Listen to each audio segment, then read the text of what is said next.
하나님 아버지, 힘들고 지칠 때도 늘 우리와 함께 하시고 동행하시며 인도하사 우리의 인도자와 소망의 근원 되신 하나님을 우리의 입으로 송축하며 시작하게 하시니 너무너무 감사합니다. 이 귀한 입술의 고백을 받으셨는 줄로 믿고 감사드리며 이제는 말씀을 가슴에 담고 우리 삶으로 올려드리는 아름다운 예배로 살아가는 귀한 한 주가 되게 하옵소서. 감사드리며 예수님의 이름으로 기도하옵나이다. 아멘. 세상의 역사는 BC와 AD로 구분이 됩니다. BC, Before Christ, 예수 탄생 이전이고요. AD, 아노 도미네, 라틴어로 주께서 오신 뒤를 의미합니다. 싫든 좋든 인정하지 않든 인정하든 세상은 예수님 이전과 이후로 예수님은 역사의 중심임을 고백하고 있는 거죠.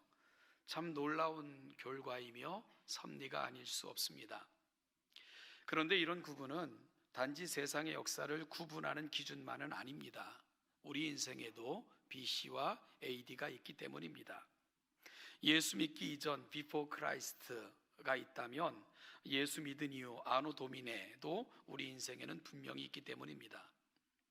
물론 이 구분이 분명한 사람도 있고요. 또한 모태신앙과 같은 이들은 이 구분이 조금은 불명확한 그러한 경우도 있긴 할 것입니다.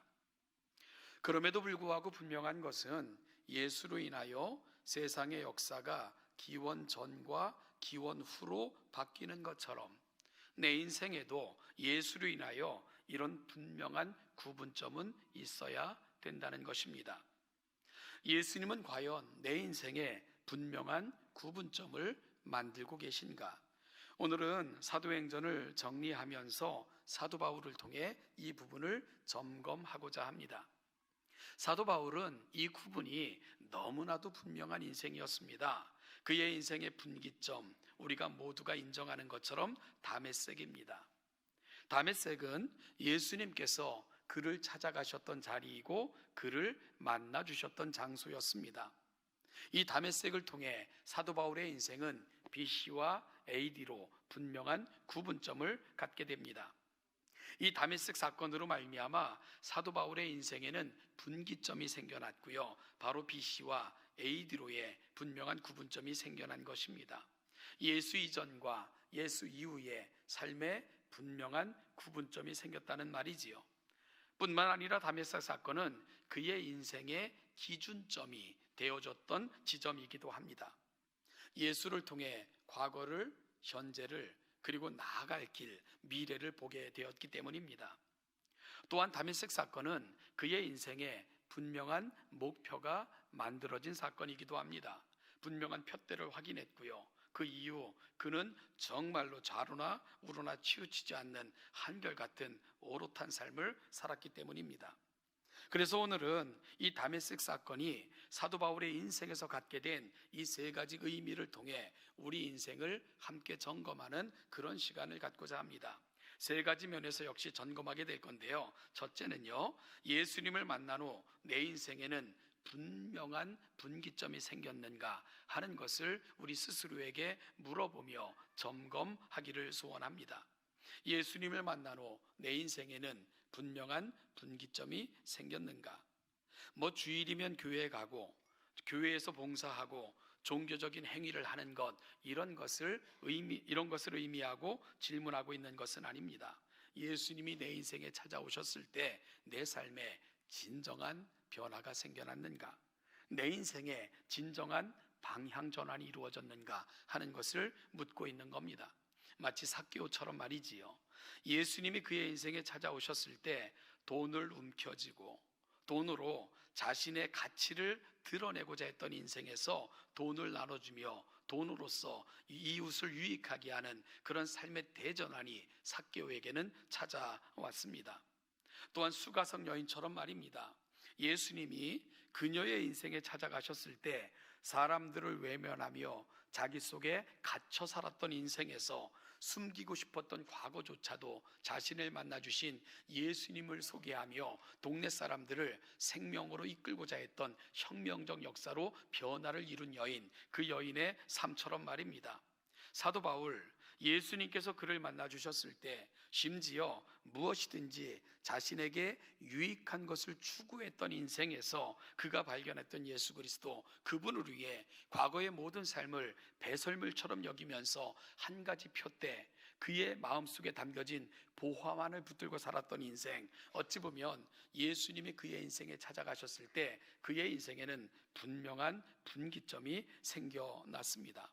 사랑하는 여러분, 예수로 인하여 우리 삶에도 이런 분명한 구분점이 생겼는가, 오늘 이 아침 한번 스스로에게 물어봤으면 좋겠습니다. 미국 시카고에 있는 어느 교회에서 먹지 못해 굶어 죽은 3살짜리 여아의 장례식이 있었습니다. 보호해줄 사람이 없었기에 아이는 어린 나이에 혼자 굶어 죽었던 것입니다. 이를 불쌍히 여긴 동네 사람들이 모여 교회에서 장례식을 치루어 주었습니다.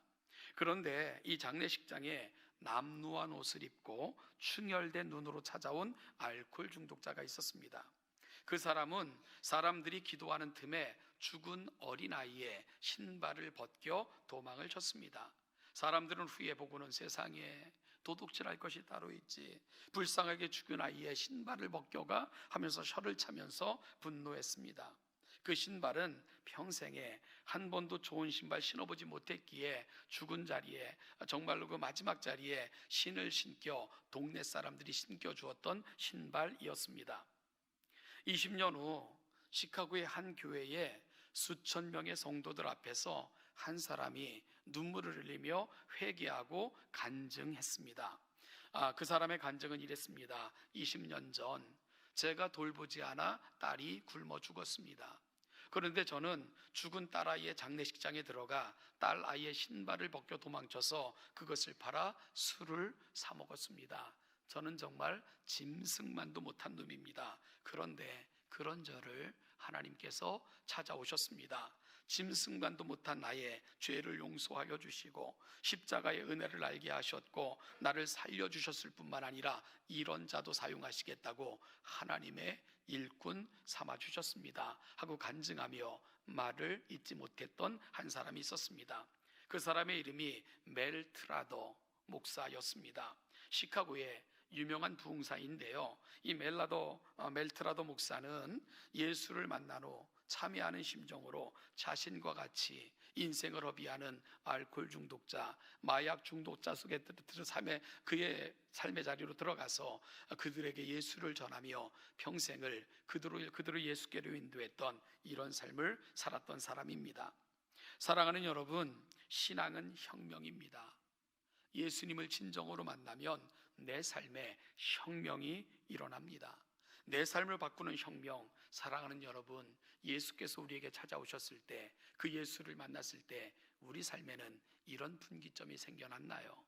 오늘 성경을 통해 예수를 만났던 사람들이 보여줬던 그 놀라운 분기점, 우리에게도 생겨나고 그 예수님으로 말미암아 우리 삶에 분명한 구분점이 생겨나는 귀한 이 아침이 되기를 간절히 축원합니다.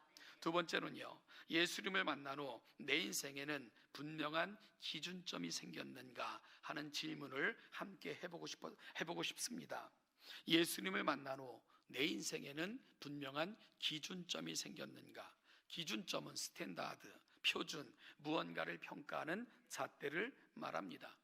우리가 사용하는 개념 중에 기독교 세계관이라는 말이 있죠. 세계를 기독교적 시각으로 바라보는 것을 말합니다. 이것을 영어로는 비브리컬 월드뷰라고 말하는데요, 결국은 기독교 세계관은 성경의 눈, 성경의 관점으로 세상을, 역사를, 인생을, 가치관을 바라보는 것을 말합니다. 즉 성경이 모든 것을 바라보는 기준이 되는 것, 바로 그것을 가리켜 기독교적 세계관으로 살아간다라고 말하는 것이지요. 옛날 어느 나라에 어린 공주님이 살고 있었습니다. 공주는 왕과 왕비의 사랑을 듬뿍 받으며 아름답고 건강하게 크고 있었죠. 그러던 어느 날 공주는 하늘 높이 금빛을 내며 떠 있는 달을 보고는 불현듯 그 달을 갖고 싶다는 마음이 생겼습니다. 그리하여 공주는 부모님에게 떼를 쓰기 시작을 합니다. 부모님을 보채기 시작을 해요. 저 달을 따달라고, 저 달을 가고 싶다고. 그러자 이 부모의 마음에 근심이 이만저만이 아닙니다. 그래서 아무리 달래도 공주는 말을 듣지 않아요. 그래서 좀 더 전문적인 사람들을 동원하여 논리적이고 이론적으로 설득하면 되겠지 싶어서 학자들도 불러 모으고 또한 의사들도 불러 모아 정말 그 딸의 그 마음을 돌이키려고 노력을 했습니다. 그러면서 공주님, 저 달은 너무 멀리 있어서 갈 수 없어요 하고 논리적으로 설명도 해보고요, 간다 한들 그 달이 얼마나 큰지 우리가 보는 것과는 달라요 라고 논리적으로 설명도 해봤습니다. 그리고 공주님, 가질 수 없는 것을 가지면 마음에 근심이 생기고 병이 생깁니다. 그럼 공주님 큰일 나요 하면서 또한 의사는 달래보기도 했습니다. 그러나 공주는 자기의 뜻을 굽히지 않았어요. 달을 따다 달라는 요구 들어주지 않자 결국 공주는 굶기 시작을 했습니다.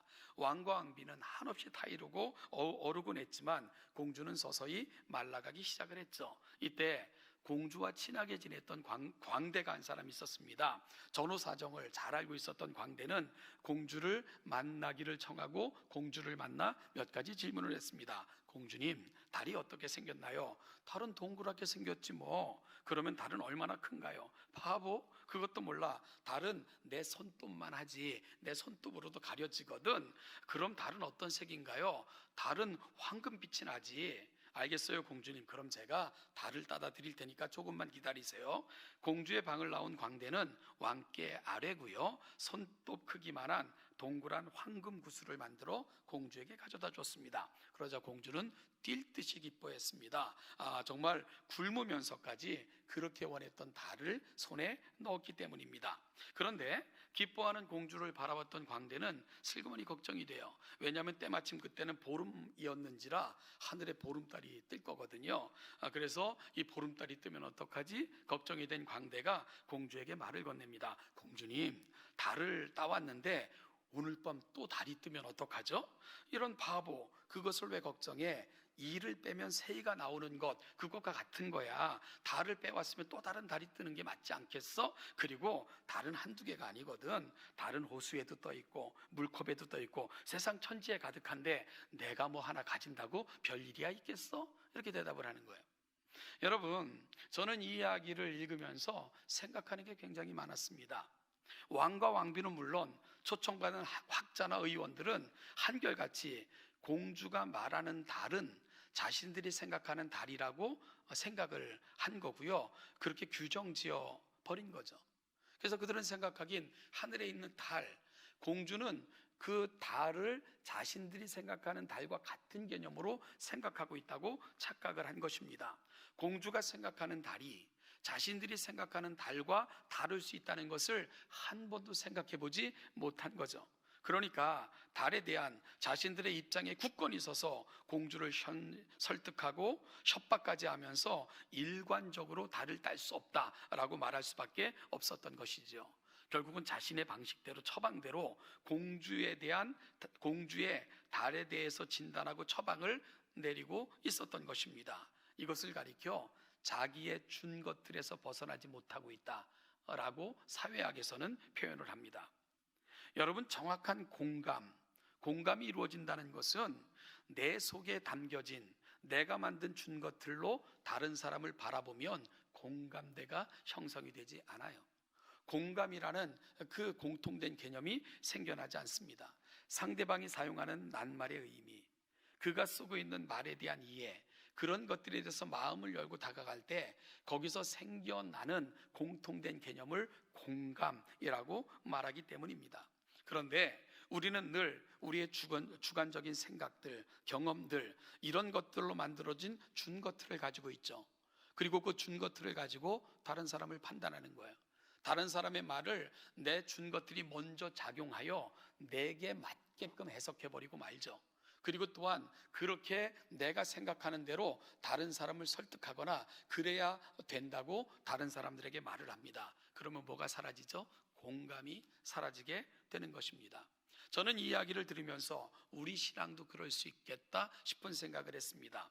여러분, 내 생각, 내 기준, 내 경험이라는 준것들을 만들어 놓고 신앙생활을 하면 예수님이 사라집니다. 예수님께서 더 이상 우리 가운데 말씀하실 수가 없어요. 예수님의 말씀이 더 이상 우리 가운데서 영향력을 미칠 수가 없습니다.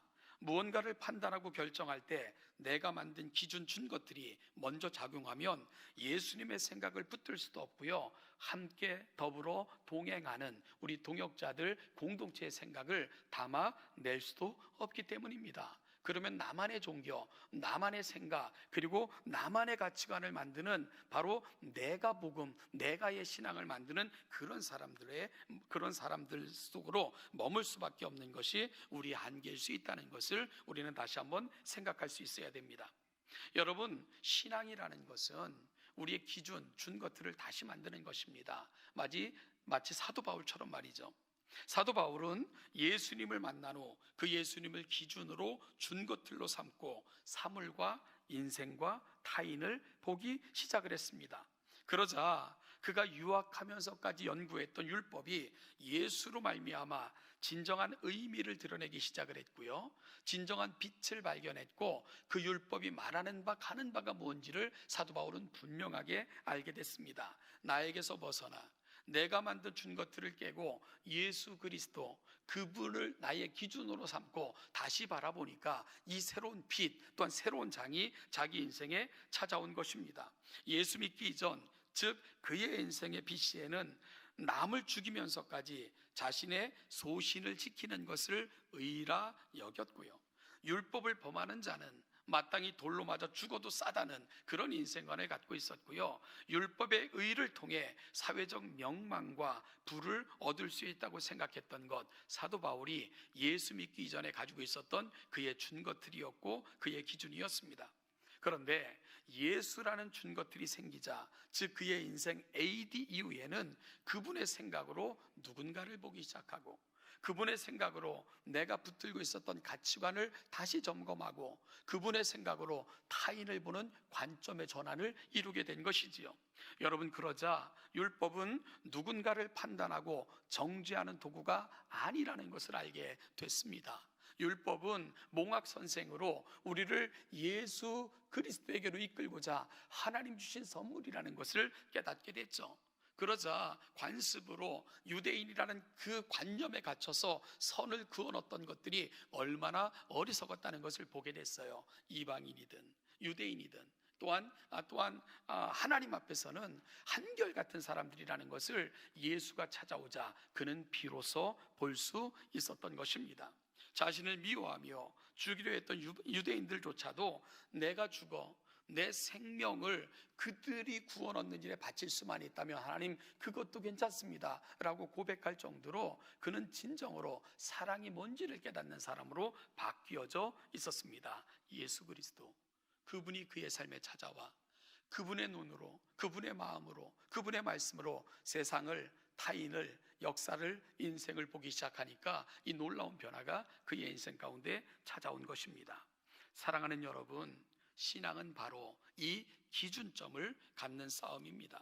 예수로 말미암아 나의 삶을 다시 보고자 하는 갈망, 이것이 바로 신앙인이 가야 되는 마땅한 자리입니다. 오늘 우리에게도 예수로 인하여 이런 기준점이 새로 마련되는 복된 이 아침이 될 수 있기를 간절히 소원합니다. 사랑하는 여러분, 아직도 내 안에 갇혀 있다면, 아직도 옛 관습에 갇혀 있다면, 아직도 바뀌지 않은 내 준 것들 속에 갇혀 있다면 예수의 눈으로, 예수의 마음으로, 예수의 생각으로, 무엇보다도 그분의 말씀으로 우리 삶의 내용들을 다시 점검하는 그 아름다운 기준점을 갖게 되는 복된 이 아침 되시기를 간절히 소원합니다. 세 번째는요, 예수님을 만난 후 내 인생에는 분명한 표대가 생겼는가, 오늘 한번 같이 물어봤으면 좋겠습니다. 예수님을 만난 후 내 인생에는 분명한 표대가 생겼는가. 표대는 인생의 목표이며 도달하고자 하는 목표 지점을 말합니다. 오늘 본문 24절에서 내가 달려갈 길과 주 예수께 받은 사명 곧 하나님의 은혜의 복음을 증언하는 일을 마치려 하면은 나의 생명조차 조금도 귀한 것으로 여기지 아니하노라. 사도 바울은 예수를 만난 이후 그가 바라봐야 될 목표가 무엇인가를 분명히 깨닫는 인생이 된 것이죠. 이 부분을 표준 세번역이라는 번역본으로 다시 한번 읽으면 사도 바울의 심정이 얼마나 비장함으로 가득 찼는가 하는 것을 조금 더 느낄 수 있습니다. 읽어드리면, 그러나 내가 내 달려갈 길을 다 달리고 주 예수에게 받은 사명 곧 하나님의 은혜의 복음을 증언하는 일을 다 하기만 한다면 나는 내 목숨이 조금도 아깝지 않습니다 라고 표준 세번역은 이 부분을 번역을 했습니다. 특별히 헬라어 원문에는 알라라는 단어로 24절이 시작되는데요, 알라라는 접속사는 그러나, 그럼에도 불구하고 라는 뜻을 담고 있죠. 여러분, 표준 세번역은 이 단어를 합체하여 그러나 내가 내 달려갈 길을 다 달리고 이렇게 번역을 한 것 잘 살려서 번역했다 생각합니다. 22절 23절에서 사도 바울은 성령의 감동을 받아 그가 올라갈 예루살렘에서 그를 기다리고 있는 것은 환난과 결박과 핍박이 기다리고 있다는 것을 분명히 알았습니다. 여러분, 참으로 두렵고 떨리는 상황이 그를 기다리고 있는 거예요. 그런데 24절에서 그러나 그럼에도 불구하고 나는 내 경주를 마치려 합니다. 이 경주를 마칠 때까지는 나는 포기하지 않을 것입니다. 그리고 이 경주를 마치는 그 순간이 내 인생의 마지막 날이고 내 인생의 목표임을 알기 때문입니다. 고백하고 있는 것, 24절의 고백이 가고 있는 자리입니다. 사도 바울은 예수를 만나고 났을 때 그가 바라봐야 될, 그가 맞춰야 될 경주, 무엇이 그의 삶을 이끄는가를 놓치지 않고 한결같이 가슴에 담고 산 푯대를 바라보며 달려갔던 그런 인생이 됐던 것입니다. 세계적인 복음전도 훈련의 대명사로 소개되고 있는 프로그램이 전도 폭발이라는 프로그램입니다. 제임스 케네디 목사님을 통해서 만들어진 전도의 원리를 담고 있는 그런 교재이고 또한 운동이기도 한데요, 이 제임스 케네디 목사, 이분의 이력이 참으로 놀랍습니다. 왜냐하면 그는 댄스 교습소에서 춤을 가르치는 춤 선생이었거든요. 그래서 그날도 댄스 교습소에서 그 자리에 있는 사람들에게 춤을 가르치는 일을 마치고 그리고 집에 가기 위해 자기 차에 올라 습관적으로 라디오를 틀었습니다. 보니까 이 북미 지역은요, 이 복음을 전하고 또 복음성가가 흘러나오는 방송이 굉장히 많아요. 여기 채널을 돌리다 보면 설교가 많이 나오고 또 이렇게 찬송도 많이 듣게 되는데, 우연히 튼 그 라디오에서 한 목사님의 설교가 이렇게 흘러나오고 있었는데 그 목사님의 설교 마지막 부분에 이르고 있었습니다. 그 설교의 끝부분에서 라디오를 통해서 흘러나왔던 목사님은 이렇게 도전하고 있었어요. 이 세상 사람들은 모두가 이 세상을 떠날 수밖에 없는데 이 세상을 떠난 후 당신은 어디서 당신의 영혼을 보내실 것입니까? 라고 도전하고 있었습니다.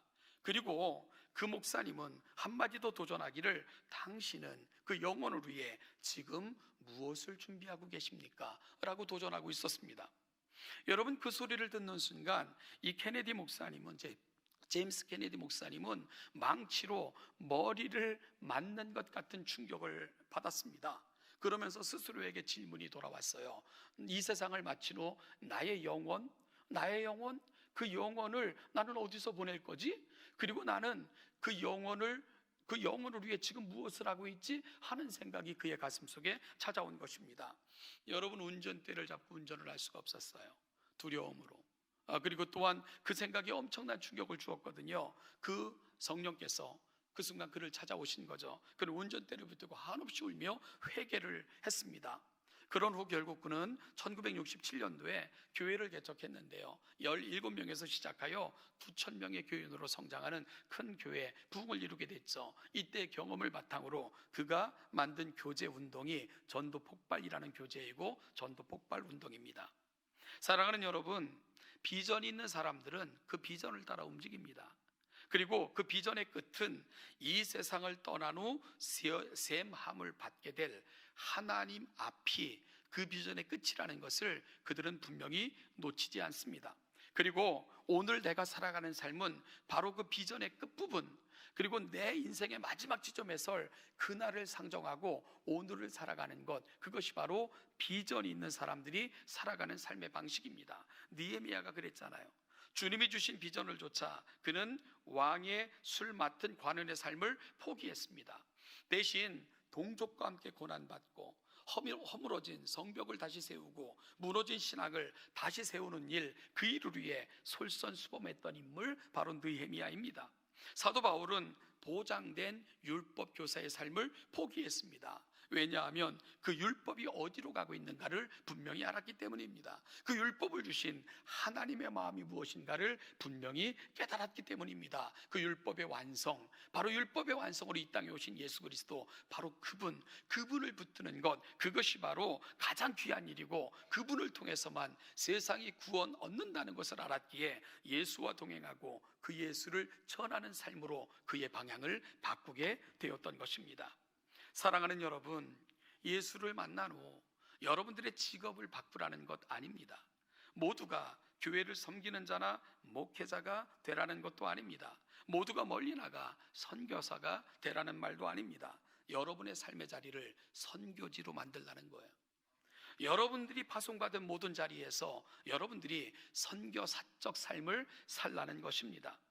예수님을 선명하게 드러내고 보여주는 영적 예배자로 결심하시라는 것입니다. 이것이 바로 예수 그리스도가 찾아와서 내 인생에 분명한 푯대가 생긴 사람들이 살아가는 삶의 모습이고 또한 삶의 고백이고 결심이어야 되기 때문에 그렇습니다. 사람이 살아가는 삶의 자리에는 하나님이 주신 변하지 않는 일정한 법칙이 있습니다. 그것은 시작이 있으면 끝이 있다는 것입니다. 태어남이 있으면 죽을 때가 있고요, 생성될 때가 있으면 소멸될 때가 있습니다. 만남은 늘 이별을 담고 있듯이 말입니다. 사랑하는 여러분, 이 모든 것은 하나님께서 세상에 주신 한결같은 법칙입니다. 변하지 않는 법칙입니다. 그러면 우리 인생도 그럴 것입니다. 하나님께서 우리를 이 땅에 보내셨다면 그만하고 오라고 부르실 때가 있을 것입니다.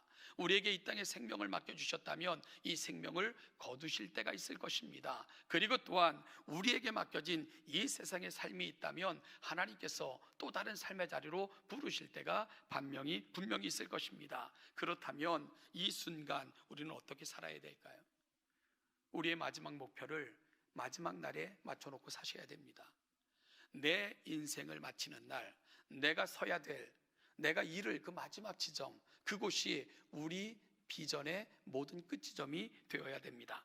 그리고 내가 살아가는 모든 삶은 레이스, 경주라고 생각을 해야 됩니다. 바로 그 지점을 향해 달려가는 삶, 그리고 내 인생의 마지막은 그 레이스를 마치는 날일 것이다 라는 고백이 바로 사명자가 붙들고 살아갈 삶의 고백인 것을 놓치지 않는 저와 여러분들 될 수 있기를 주님의 이름으로 간절히 축복합니다. 사랑하는 여러분, 그 마지막 날은 우리에게 인생을 맡기신 하나님 앞에 서는 날일 것이고 그분 앞에서 샘함을 받는 날일 것이고 영원한 생명의 나라로 들어가는 날, 그것이 바로 우리 인생의 끝지점이고 우리 비전의 끝이라는 것을 꼭 기억하시는 저와 여러분들이 될 수 있기를 간절히 소원합니다. 오늘 우리는 사도 바울의 이야기를 통해 나의 인생에 BC와 AD가 있는가? 사랑하는 여러분, 그렇습니다.